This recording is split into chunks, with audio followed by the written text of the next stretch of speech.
Kenapa Alfi pendaki hilang di Gunung Lawu itu sulit ditemukan? Simak videonya.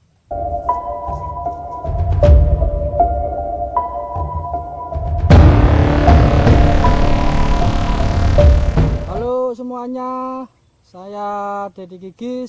Saya orang biasa yang suka mendaki gunung. Terima kasih sudah nonton video saya.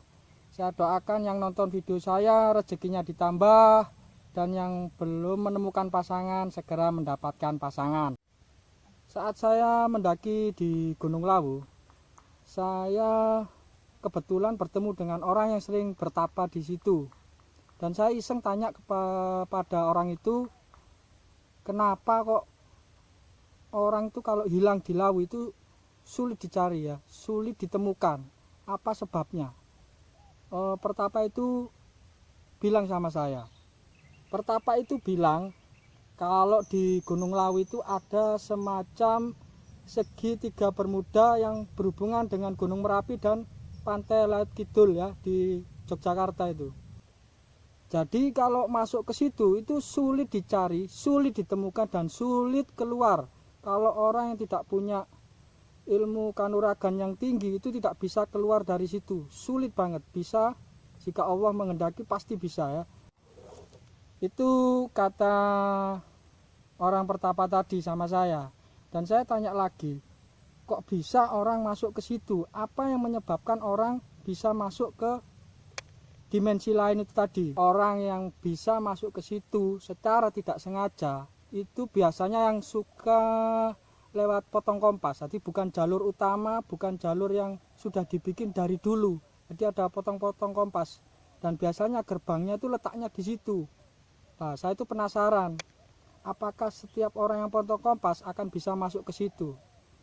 Pertapa itu bilang lagi, tidak seperti itu. Jadi orang yang masuk ke situ itu biasanya orang yang sesumbar, yang gampangin, yang ngentengin ya, dan merasa bisa mengalahkan gunung ini ya, Gunung Lawu. Tidak hanya di Gunung Lawu, di gunung-gunung yang lainnya juga ya, itu bisa terjadi seperti itu. Jadi saya dikasih tahu sama pertapa ini, tidak boleh sesumbar, tidak boleh gampangin, tidak boleh ngentengin ya, dimanapun itu, tidak hanya di Gunung Lawu. Pertapa itu bilang intinya itu bukan di potong kompasnya, tapi di sesumbarnya, ngentengin itu ya. Intinya itu di situ, bukan di potong kompasnya. Tapi letak gerbang itu biasanya di jalur-jalur yang bukan utama, bukan jalur pendakian yang utama, yang sudah ditentukan dari dulu, yang sudah dibikin dari dulu. Jadi saya diimbau sama orang ini untuk tidak potong-potong kompas ya. Terus saya iseng lagi tanya sama pertapa ini, apakah kalau sudah masuk ke dalam segitiga bermuda ini atau dimensi yang lain ini, kondisinya itu hidup atau mati? Pertapa ini bilang, masalah hidup dan mati itu hanya Allah Subhanahu wa Ta'ala yang mengatur dan yang tahu. Jadi dia nggak bisa memberi kepastian itu.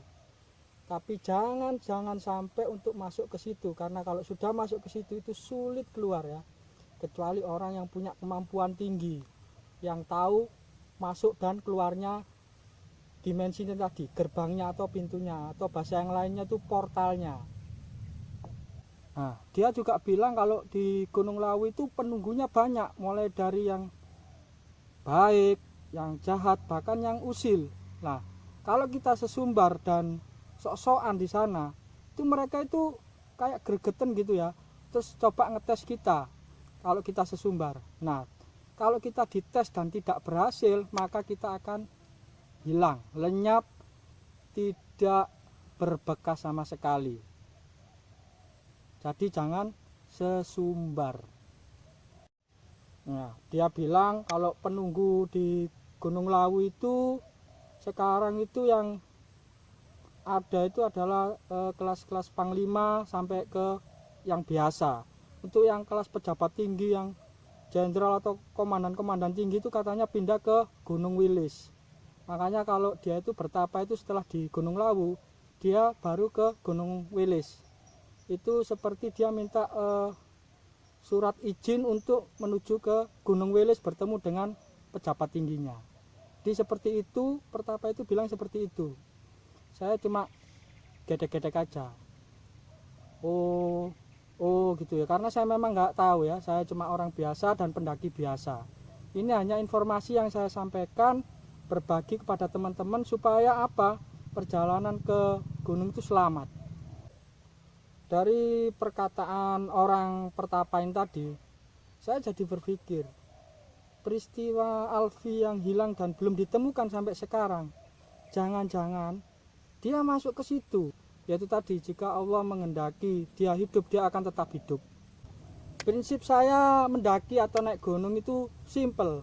Berangkat semangat, pulang selamat. Jangan sampai berangkat semangat, pulangnya tinggal riwayat. Dan saya ini lagi ada di hutan mangrove, hutan konservasi burung. Di sini banyak habitat burung yang bagus-bagus. Kadang burung Eropa juga datang ke sini ya. Jalur ke sana itu menuju ke Laut Jawa. Ini hutan mangrove di Surabaya ya. Jadi kalau saya rindu dengan hutan, rindu dengan gunung, saya datang ke sini sekedar jalan-jalan. Menuju ke laut itu sekitar 1 jam sampai 2 jam. Lumayan untuk mengobati rindu ketika kepingin ke hutan gunung tapi waktu tidak ada. Terima kasih sudah nonton video saya. Semoga apa yang saya katakan tadi bisa bermanfaat dan bisa menjadi masukan buat kita semua ya, agar kita mendaki gunung itu selalu selamat ya, sampai di rumah. Tidak hanya sampai puncak tapi pulang juga selamat. Itu yang terpenting adalah pulang selamat. Jangan pulang tinggal riwayat. Saya akan melanjutkan perjalanan lagi. Wassalamualaikum warahmatullahi wabarakatuh.